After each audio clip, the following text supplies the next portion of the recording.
I was reminded of a book that I've been meaning to read, a book by Ursula K. Le Guin. Now, I had previously read The Left Hand of Darkness, and I'd read The Dispossessed, which I intend to talk about in a little bit. But I'd been wanting to read this book for some time, and this book being The Word for World is Forest. So, this was in my to read list for some time. I finally got around to it, thanks to the, you know, encouragement of some of the comments. And it really reminded me of Avatar in some interesting ways. Obviously, Avatar came out like a long while after this book was published, but it reminded me of Avatar in the sense that it was like, what if Avatar, but without the whole Avatar program? So without the whole human protagonist through which we view the story. I mean, there are human characters through which we view the story in The Word for World is Forest, but it's not that kind of Avatar setup where they actually inhabit the body of the native inhabitant of the alien species, which in this book isn't as alien because technically they are humans that evolve down a different path in this kind of sci-fi setting that Ursula K. Le Guin has set up. I just want to give my spoiler-free review first. I am going to talk spoilers for The Word for World is Forest. But spoiler-free first, the basic plot is that you have these Terrans, which are basically Earthlings, humans. These colonists, they take over a planet that the locals call Athshe, meaning forest. And it's kind of like how we call Earth, like our planet Earth, Earth, and Earth is also a word for soil. They call their planet Athshe, and their word Athshe also means forest. And so the humans come into the picture and basically follow the colonization playbook. Right? They're cutting down trees, they're planting farms, they're digging mines, they're enslaving the indigenous peoples. And so we end up in this setting following the course of three characters. Right? We follow Selva, we follow Davidson, we follow Lyubov. Selva is our only native protagonist, our only, local species protagonist. Humanoid, we have Davidson, which is kind of the antagonist of the whole thing. He's cartoonishly evil. And we have Lyubov, he's like a anthropologist type guy with kind of a bleeding heart, cares about the outcome for the natives. So I thought it was a very engaging piece of fiction. It had a lot of terminology. I mean, Ursula K. Le Guin loves her terminology. She loves coming up with new words and sprinkling them into her stories. In fact, part of my trouble with Always Coming Home, which is another book of Ursula K. Le Guin's, and the reason I haven't finished it yet is because I sat down to start it and I don't know if it was my headspace at the time, but I could not get into all the different terms, all the different sci-fi words and stuff she was using. She did an extensive world building project in that book, Always Coming Home, but I'll have to get back to it when I have the time and the headspace to really immerse myself in that story. Her prose can sometimes be kind of meandering and dense, I find, so that's another aspect of it. There's kind of a limitation, for me at least. So anyway, so we're following in The Word for World is Forest. We're following three perspectives, which are, I would say, all fairly believable, if a bit exaggerated, and if sometimes a bit flat. We have, like I said, Lyubov, we have Selva, we have Davidson. We'll get to Davidson in a second. I think what's missing from the story is a female perspective, because sexual violence is a critical plot point in the book, but there's no female protagonist through which we can understand that violence or talk about that violence. That violence is instead relegated to the reactions or perpetuation of the male characters. So that is, I would say, a little quibble I have. I wish there was that female perspective represented in this colonization and resistance to colonization narrative. I also find it interesting, I mean, this is just a little world building thing, but why Ursula K. Le Guin decided to make these creatures like little green monkeys, basically. Technically, as per the world building of this story, they are humans. Right? They are humanoids, they evolve just the same as all the other humans. They just so happen to have spent a lot of time on this planet and have been separated from their fellow human kin, and so they've gone in this kind of furry green direction, which makes them look a bit inhuman, at least from the perspective of the Homo sapien human protagonists. I appreciated in the book that there was a distinctive connection being painted between environmental destruction and colonialism. I thought that there was a very realistic motivation behind the colonization and the rebranded form of slavery that is depicted in the book. I think that there was a lot of unrealistic dialogue, but there was also some very realistic dialogue, right? So you had that classic trope of the colonizer justifying their actions as just being part of human nature, you know? They paint their actions, their colonizing actions, as natural, as inevitable, as something that any species and any culture would do to obscure the fact that they are, in fact, the bad guys, the baddies. You know, there's a reference to the Viet Cong subtly in the book as well, and their kind of guerrilla struggle. There's a Viet Cong reference which I thought was really compelling, and it definitely is one of those kind of good versus evil stories. There isn't much nuance in terms of right and wrong, right? You have the Athsheans, who are, you know, very much tied to their planet, and they're very much integrated in the ecosystem, and they have, you know, they live in as a subsistence society with no cultural recourse to authority or to slavery or to interpersonal violence. And then you have the humans, which bring all of those things to their planet. There's a nice quote in the book that I really appreciated that painted the similarities between these two humanoids, though. Because, you know, like Guin says, to the Ashians, soil, ground, earth was not that to which the dead return and by which the living live. The substance of their world was not earth, but forest. Terran man was clay, red dust. Ashian man was branch and root. So I like that quote. I like that kind of depiction of how they saw themselves. I think Le Guin's really good at that kind of anthropological world building of how people see themselves and how they might be seen by other societies. It's one of my favorite things about reading her books. I love that you brought that up. Le Guin was criticized for her lack of female protagonists early in her career and wrote some really interesting self-critiques later on. Okay, cool. Okay, cool. I'll have to check those out then, if you could recommend where those self-critiques are, because it was an aspect of it. It was like, it's kind of iffy, right, to talk about this kind of violence and not, you know, represent the perspective. I mean, it is a kind of a classic trope of the wife of the protagonist being, you know, dead and off screen. So, yeah. I will say though, the good versus evil narrative that Le Guin builds up, it kind of lends itself to some silliness in terms of how their society functions. Because the depiction in the book is basically that these people never had any violence or interpersonal violence before the humans came around, right? They had no concept of killing each other, no concept of abuse, no concept of violence, and these are supposed to still be humans, right? And I'm not saying that war and murder and abuse are inevitabilities, but the idea that these people who are descendants of a human race that was seeded on this planet millions of years ago, that they have no concept of these things at all, I feel is perhaps needlessly puritanical. Anyway, I say all that to say, despite those kind of drawbacks, I do highly recommend checking out The Word for Wilderness Forest, and I want to get into some spoilers now. Right? The first spoiler is regarding the ending. The Ashians definitely did what they needed to do, right? They definitely had to rise up. They definitely had to defend themselves, defend their homes, because the people, the humans, were clearly not going to stop, right? They were going to exploit that planet until there was nothing left to exploit, just like they had left Earth with nothing left to exploit, just like they had wiped out all of the native species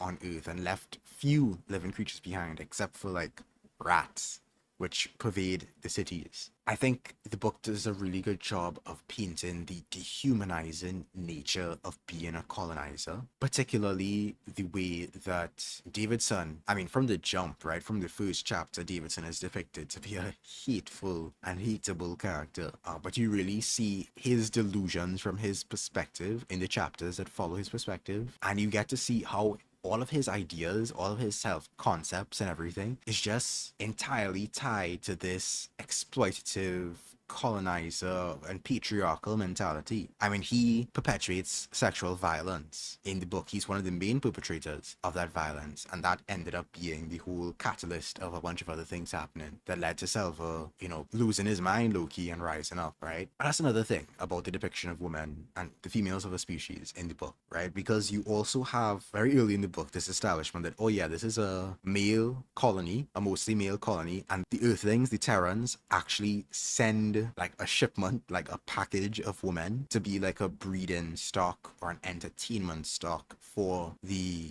male residents of the colony. So you get to see on many levels the normalization of patriarchy and the patriarchal attitudes that beget assault and violence and abuse being represented in this Terran colonial society. You know, there's not a sense in that society where, oh, women can be brought to this colony to contribute labor or to contribute contribute, scientific inquiry or anything like that. They literally like explicitly exist to either have sex with the soldiers and workers or to form breeding pairs to populate the planet with more humans. So I think that's typical of a patriarchal and colonial society. So I would call that, a realistic interpretation. You see the perfect distillation of that attitude in Davidson as a character. Yeah, I really came to hate him over that book. Yeah, that absolutely is a thing that happened repeatedly in history, Sunspot.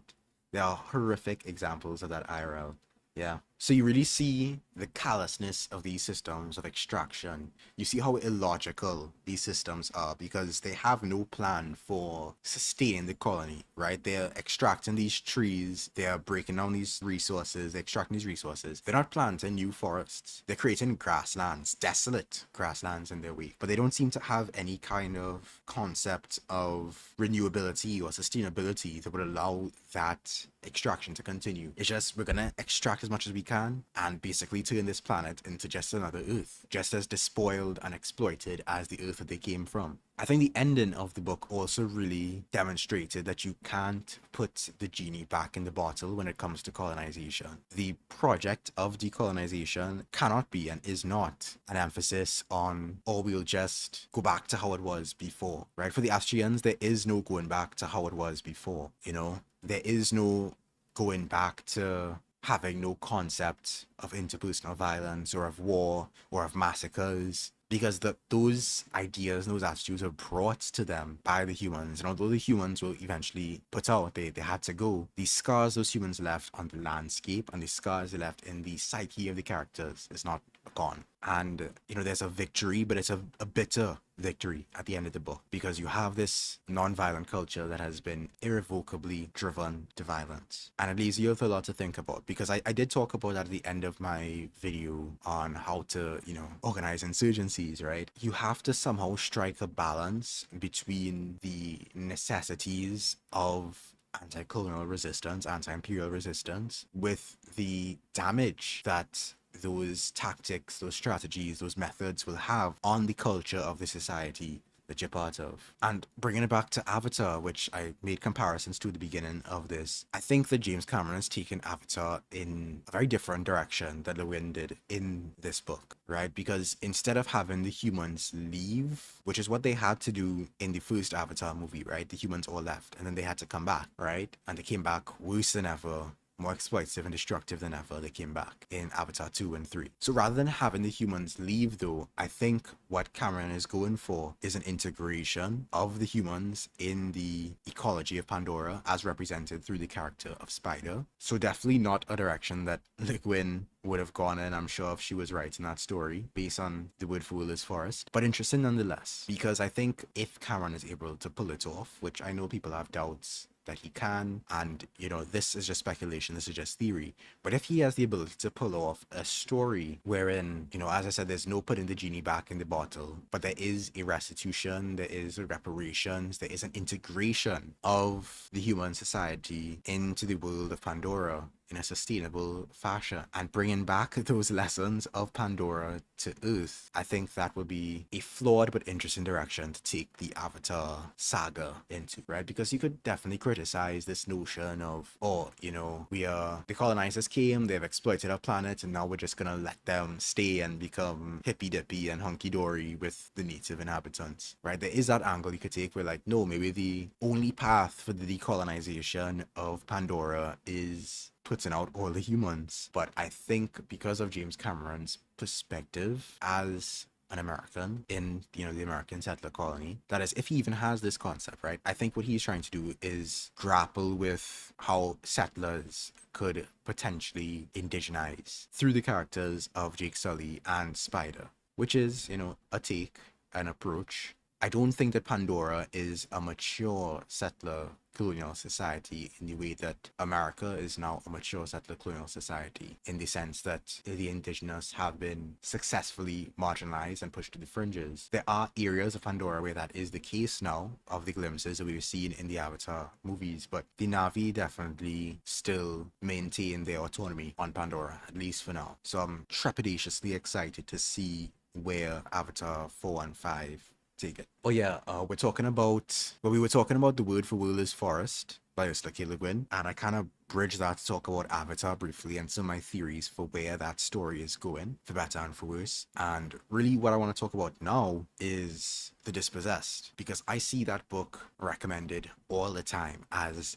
the anarchist fiction. It's in a lot of the reading lists of anarchist fiction and, sci-fi books to read if you're an anarchist, if you're interested in anarchism. So I've long been meaning to talk about it, right? I read it and I understand where people are coming from. I understand that people are hungry for anarchist fiction, but I think that it is flawed in ways that may be intentional on Le Guin's part or may not be, but is flawed in ways that do not, I think, accurately represent anarchism. And I think if we're going to be introducing The Dispossessed as anarchist fiction, it has to come with some serious caveats, right? Now, Le Guin herself was not an anarchist, right? She was just sympathetic to anarchism. She had read a lot of anarchist texts. She had read a lot of Taoist text as well for her world building. And I don't think that...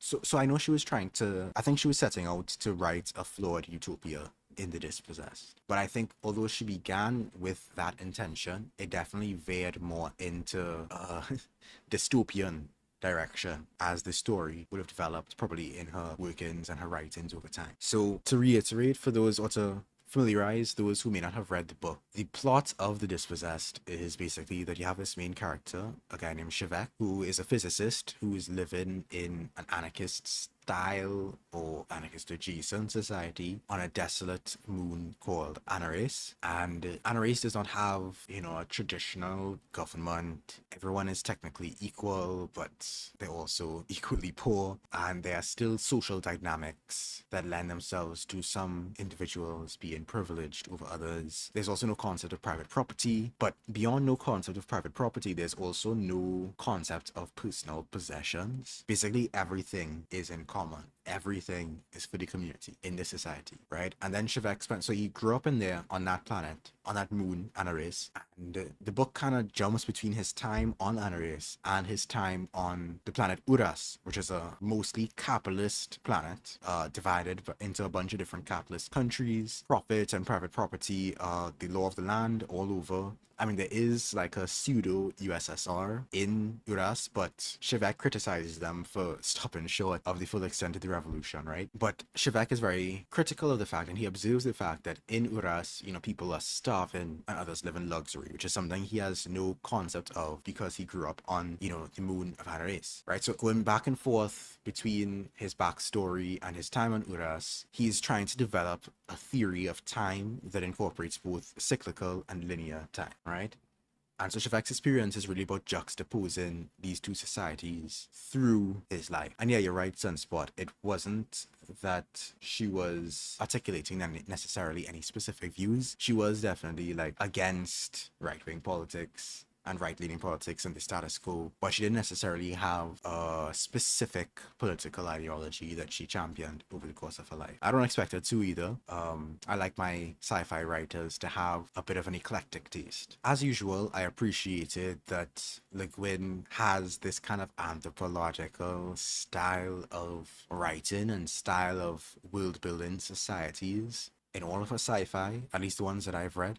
I appreciated that there's a kind of a vindication of, I can't remember the name of the linguistic theory, but there's this linguistic theory, I'm sure someone in chat will confirm it, but there's a linguistic theory where the language you speak affects how you think of concept, how you perceive of reality. It's a theory that was explored in another sci-fi, which is Arrival, that movie with the aliens and that one actress, I forget her name, and she basically learns the language of the aliens, and that causes her to change how she views time and stuff. All well and good. I really appreciated that Le Guin took the time to build up a sense of what the language of a revolutionary collectivist society would be like, right? They have certain concepts that they can express in their language and certain concepts that they can't express in their language, right? So they have no way of actually indicating possession. They have a way of indicating use. So they will say, oh, like this tablet that I use, or this wallet that I use. Well, they won't have wallets in our society, but yeah, this tablet that I use, this book that I use, but they wouldn't say my book, right? They don't have a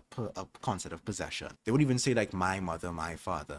They would say like the mother, the father. They also don't have like an equivalent to swearing and to, cuss words in their society, because there's no way to blaspheme in an race, and there's also no stigma against sex and that those kinds of things that would lead to, swear words and that kind of language. So I thought it was a pretty cool aspect of the world building. Right, in popular culture, it's called the Sapir-Whorf hypothesis. Right, that's how you that's the theory where you think about, or rather the language you use affects how you think about things. And I appreciated the juxtaposition in the course of the book. I did not like the prose in much of the book. I felt like it was very windy, and I also wish that we had more than one perspective present in the book. Now, I understand it's really about his personal journey, and the societies are kind of in the backdrop in a sense, even though we're drawing the contrast between those societies. But I would have loved to have seen perspectives besides Shavek, because it kind of gets to one of the issues that I had with the book, right? So why I think it's not really a depiction of anarchy in the way that I see some anarchists in discussions representing it as anarchist fiction. And a race does not even remotely resemble an anarchist society. It has great world building, but I wouldn't call it representative of the theory at all. For one, there's no personal possessions in the society. In fact, there's no possession in the language at all, like I mentioned. And it feels like one of those USSR jokes, like in Soviet Russia, it is our cereal, not your cereal, or whatever.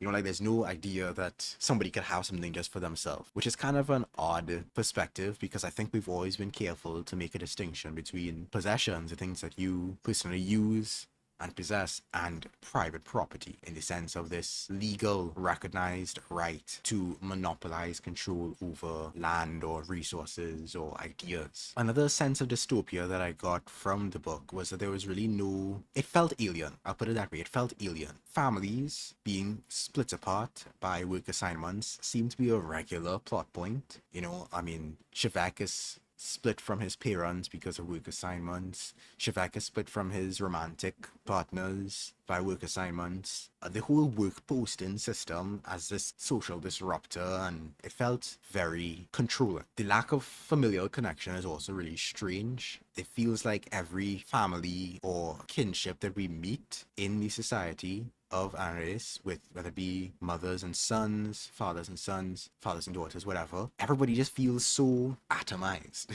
Ironically, despite it being a very collectivist society, everyone feels like they're interacting with each other at arm's length.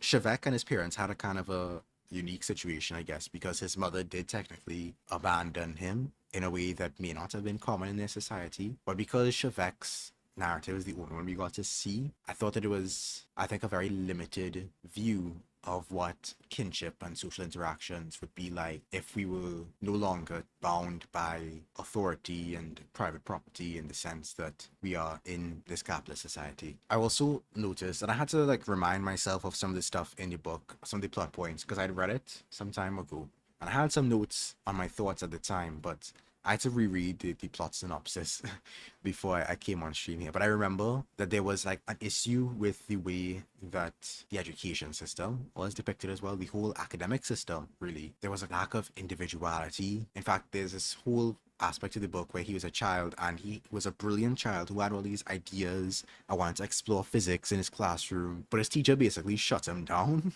and told him to stop egoizing because he was explaining things to other students. And so I think that's where we get the kind of the Taoist influence and the Taoist research kind of coming in, because Taoism is about, at least partially as I understand it, eroding the ego and understanding the flow between our life and that kind of thing. And so it seems like the society has taken that to an extreme where basically any kind of personal prominence or whatever is taken to be egoizing. Any kind of personal accomplishment is shut down. Also, another quibble I have with the world building, the anarchists, so-called anarchists, are stuck on a desolate moon.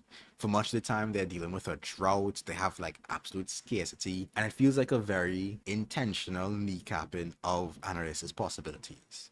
It kind of reminds me of the way that hunter-gatherer societies today operate, right? Because hunter-gathering and that whole lifestyle was one of the dominant ways of human subsistence for most of human existence, right? For our 200,000 or 300,000 years of existence as a species, most of the time has been spent hunting and gathering, right? And probably a little bit of experimentation with, polyculture and that kind of thing. And yet, despite us managing to survive and even thrive with those conditions, the modern, I guess, reaction or understanding of hunter-gatherers is very much, oh, these people are like dirt poor, starving on the edges of society, when really hunter-gatherer societies have often been intentionally pushed to the fringes by invading or colonizing forces. The abundant and fruitful land that they would have once enjoyed as a veritable Garden of Eden no longer exists for them to access. It is now being monopolized by large-scale farming and urban societies and statist societies. And so the relative abundance that previous hunter-gatherers may have experienced is not necessarily reflected in the way that modern hunter-gatherers live today. And so a lot of people have that kind of scarcity conception of hunter-gatherers, rather than that kind of abundance conception of hunter-gatherers that might be more accurate to the hunter-gathering lifestyle in certain places and at certain times. And so I feel like we have a similar situation here with the anarchists who kind of pushed onto this desolate moon and forced to survive in conditions that would necessarily kneecap the enjoyment of freedom and abundance. And I think in their scarcity, they have veered far off of the path of whatever, I guess, bona fides they might have had at one point in time. Yeah, I think both moons are sort of a caricature of what they were meant to represent. Yeah, I do see that argument, right? I felt like at times that Le Guin was trying to present the two societies as almost equally flawed in their own ways, but then she had to kind of find ways to find problems in this allegedly anarchist society, and then creating those problems, she ended up deviating from actually representing an anarchist society. Because there's going to be conflict in anarchist societies. There's a lot of story you can build off that conflict. But the flaws and conflicts found in anarchists don't seem at all representative of an anarchist revolution, Another thing, like, Chevek has no concept of privacy. He has no room of his own until he reaches in the capitalist society of Uras, right? He has no concept of personal credit or accomplishment or self-realization, because even his ideas are considered part of the collective, part of the community. And not to say that ideas don't flow from the shoulders of giants, from the contributions of all that came before you. You didn't you didn't fall out of a coconut tree, right? But it's definitely like an exaggeration that Le Guin is presented here. An extreme, another exaggeration, I would say, is the depiction of romantic relationships in anarchists. Like, there's rather the concept of exclusive partnership or of monogamy is extremely rare in anarchists, which feels like polyamorous propaganda, right? But I found that to just be kind of a funny aside, that there's no, that idea of people pairing up exclusively is something odd or unusual in anarchists. But yeah, my main gripe is just that anarchists is not sufficiently or really accurately anarchist at all, especially when you get into how the production distribution coordination, the PDC, is basically a centralized bureaucracy with real authority that has the ability to draft labor, it has the ability to assign people to roles, it has the ability to enforce conformity through its Congress, it has the ability to basically decide who eats and who starves during the drought. And then you have people's personal grudges also able to limit people's access. So like, Chevek wants to publish a paper, and this representative of an institute basically prevents him from being able to publish his paper because of a personal grudge. It feels like a very devolved anarchist experiment, one that veered far off the path of anarchism, probably near the beginning of its society, and you kind of see the fruits of that deviation in full effect by the time Chevek is alive. There's no individuality, which is valued in anarchism, just as the collective is valued in anarchism. There's no sense of free will or free association to speak of. The world practically operates like a hive mind, though in the real world, without the laws and authority enforcing conformity, we would see the true diversity of humans and of human thought and behavior, which is not at all represented in the book. And I think it could have been represented, or at least partially represented, if we got to see more perspectives than just Chevek. But as it stands, Shivak is this one character, and then the entirety of Anari's society is basically a homogenous mass that is entirely against his radical and independent thought. To a point where Shivak realizes at the end of the book, and this may be the whole point that Le Guin was getting at by exaggerating these two societies, Shivak realizes at the end of the book that both Uras and Anari's are prisons in their own different ways. One is a capitalist dystopia, and one is a totalitarian, directly democratic dystopia. And what he truly seeks, what he needs to exercise his freedom, is anarchy. In the end of the book, he is a revolutionary inside of a revolution. And I think that spirit is what is most faithful to anarchist representation. And that spirit is what needs to be pervasive in anarchist fiction going forward. So I say all that to say, if you're going to recommend The Dispossessed, you absolutely should. It's a great book, but please don't call it anarchist theory. And if you are going to talk about it through the lens of anarchism, I think you have to critically engage with the misrepresentations present in the book and the way that the book ends up lending itself to an anarchist ethos through the critiques of both societies. Yeah, there was definitely the economic conditions demanding that requirement to conform. My favorite Ursula K. Guin book is Always Coming Home, which has a lovely future. Imagine as people closer to land, themselves, culture, and healthy interaction technology. Yeah, I have that book on my shelf, and I started reading it, and then I could not finish it, unfortunately.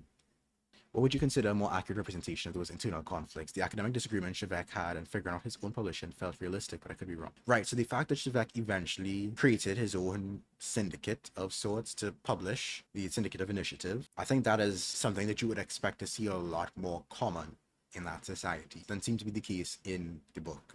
Right? Like it felt like, oh, he's doing this radical break by establishing this syndicate of initiative. As though initiative is not one of the driving forces of an anarchist society, right? The idea that the people who decide and the people who do are the same people, that there's direct action on all levels of society, in all aspects of society. Yeah, I think she's definitely not portraying an anarchist society, right? I think it might even be on purpose. But I'm also responding to the ways that The Dispossessed is often framed in some of the online discussions that I've seen, and kind of setting the record straight about what aspects of it lend itself to an anarchist ethos and what aspects of it deviate significantly from a consistent anarchist representation. Alongside Le Guin, have you read any of Octavia Butler's sci-fi stuff, the Paternist series, Wild Seed, etc.? I've only read the two parables, Parable of the Sower and the Parable of the Talent. So those are the ones I've read. But I know she has a lot of others that I would love to read.